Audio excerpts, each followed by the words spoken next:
નમસ્કાર.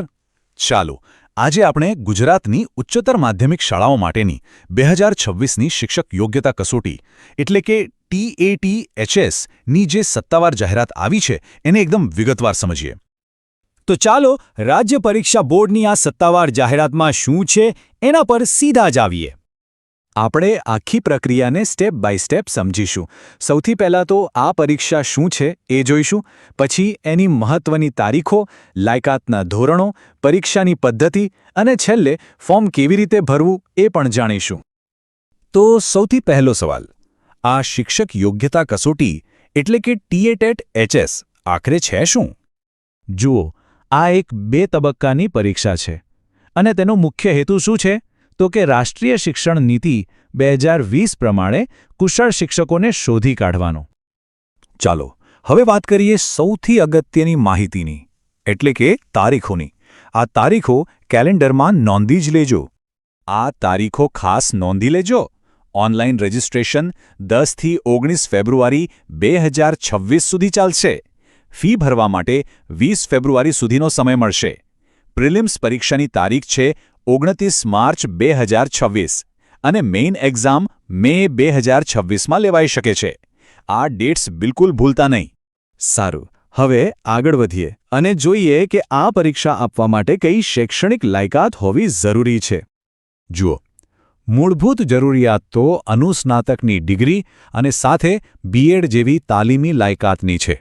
પણ અહીંયા એક બહુ મહત્વની છૂટછાટ છે. જેઓ પોતાના અભ્યાસના છેલ્લા વર્ષમાં છે એ લોકો પણ અરજી કરી શકે છે. તો હવે સૌથી મુખ્ય વાત પર આવીએ. આ પરીક્ષાનું માળખું કેવું છે એને બરાબર સમજવું પડશે, કારણ કે આ પરીક્ષા 2 ભાગમાં લેવાય છે. ચાલો એને તોડીને સમજીએ. આખી પ્રક્રિયા શરૂ થાય છે એક સ્ક્રીનિંગ ટેસ્ટથી, જેમાં બહુવિકલ્પી પ્રશ્નો એટલે કે MCQs હશે અને જે લોકો આમાં પાસ થાય એમને પછી વર્ણનાત્મક એટલે કે લેખિત પરીક્ષા આપવાની રહેશે. ચાલો તો સૌથી પહેલાં આ પ્રારંભિક પરીક્ષા, જેને આપણે પ્રિલિમ્સ પણ કહીએ છીએ, એના માળખાને જરા વધુ ઊંડાણપૂર્વક સમજી લઈએ. પ્રિલિમ્સ પરીક્ષામાં એક જ પેપર હશે જેમાં 200 પ્રશ્નો હશે. આ પેપર 2 સરખા ભાગમાં વહેંચાયેલું હશે.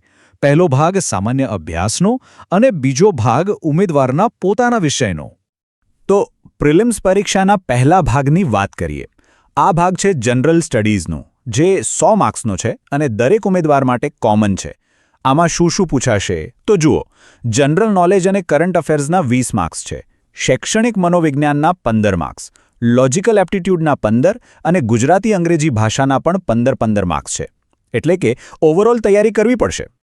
અને પ્રિલિમ્સનો બીજો ભાગ એ પણ 100 માર્ક્સનો છે, પણ એ તમારા પોતાના વિષયનો છે, એટલે કે સબ્જેક્ટ સ્પેસિફિક. અહીં સૌથી વધુ ધ્યાન આપવા જેવી વાત એ છે કે 80 માર્ક્સ તો સીધા ધોરણ 11-12ના અભ્યાસક્રમમાંથી જ છે અને બાકીના 20 માર્ક્સ વિષય આધારિત શિક્ષણ પદ્ધતિના. આના પરથી જ ખ્યાલ આવી જાય કે વિષય પર પકડ હોવી કેટલી જરૂરી છે. અને અહીંયા જ સૌથી મોટો પડકાર છુપાયેલો છે. જુઓ, 200 પ્રશ્નો માટે સમય મળશે માત્ર 180 મિનિટ. અને ઉપરથી જો કોઈ જવાબ ખોટો પડ્યો તો નેગેટિવ માર્કિંગ પણ છે. હવે જે લોકો પ્રિલિમ્સની આ રેસ પાર કરી લેશે એમના માટે આવશે બીજો અને અંતિમ તબક્કો, એટલે કે મુખ્ય પરીક્ષા. આ તબક્કામાં 2 વર્ણનાત્મક પેપર હશે.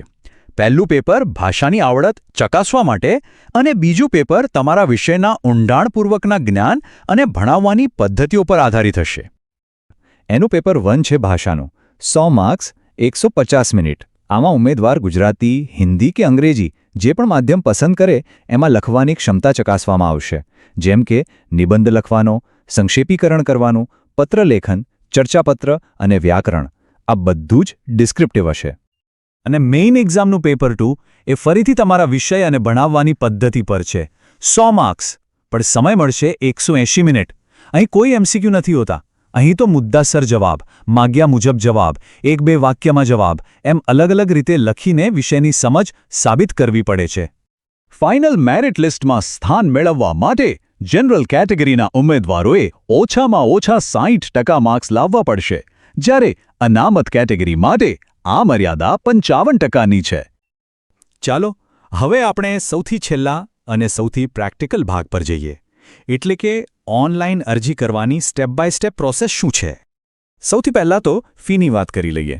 સામાન્ય કેટેગરી માટે અરજી ફીસ છે ₹500 અને બાકીની બધી અનામત કેટેગરી માટે છે ₹400. આખી પ્રક્રિયા ઓનલાઈન જ છે.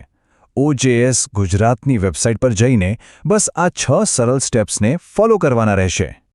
અને બધું પૂરું કરતા પહેલા એક વાત ખાસ યાદ રાખજો. બધી વિગતો બરાબર 2 વાર ચકાસી લેજો, કારણ કે એકવાર ફોર્મ કન્ફર્મ થઈ ગયું પછી કોઈ ફેરફાર નહીં થઈ શકે. અને અપડેટ્સ માટે સત્તાવાર વેબસાઇટ જોતા રહેજો.